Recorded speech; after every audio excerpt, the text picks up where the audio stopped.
Bonjour à tous. Aujourd'hui, on vous parle des 4 aspects à considérer avant d'engager son premier scientifique de données.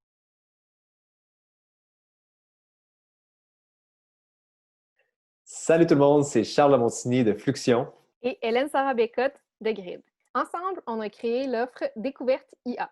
Découverte IA, ça t'aide à découvrir le potentiel qu'il y a dans ton entreprise.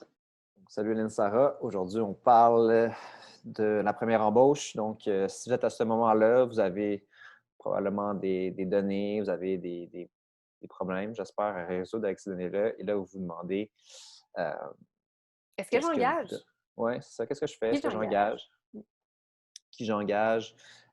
Pourquoi j'engage? Donc, le premier point que j'avais noté à ce point-là, par rapport à ce problème-là, c'est de réfléchir à est-ce qu'on a une culture qui est, disons, data-driven. Bon, Qu'est-ce que ça qu'est-ce veut que ça, dire? qu'est-ce que ça veut dire une culture data-driven? C'est une très bonne question. Pour moi, j'aime pas tant le terme data-driven parce que jusqu'à un certain point, je vois ça plus comme une culture basée sur la méthode scientifique, de réfléchir à une hypothèse par rapport à ta business, après ça, une question, une hypothèse, puis après ça, aller prendre la donnée pour valider cette hypothèse-là ou non. C'est pas uniquement ça, là, mais je le vois premièrement comme une première étape comme ça.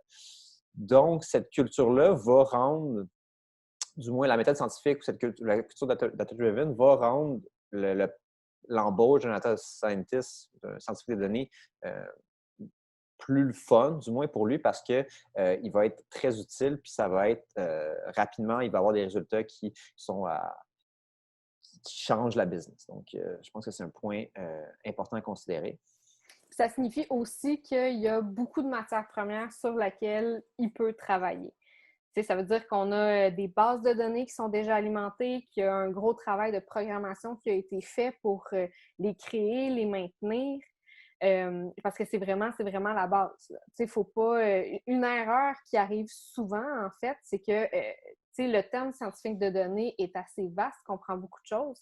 Puis les gens qui vont chercher un scientifique de données vont s'imaginer qu'il fait aussi tout le travail de développeur en arrière pour construire les bases de données, alors qu'en fin de compte, c'est un travail qui est complètement différent.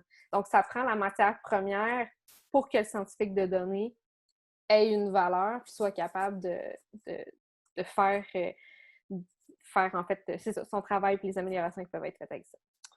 Oui, parce que le travail d'architecte de base de données, c'est un métier en soi, donc il ne faut pas faut pas penser qu'on peut tout faire.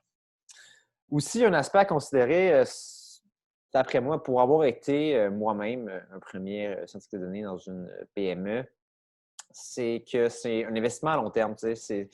Si on veut des rendements dans les 3, 6 prochains mois, c'est pas en engageant une ressource qu'on va être capable d'aller chercher des nouveaux projets, des rendements rapides. Donc, c'est un investissement à long terme.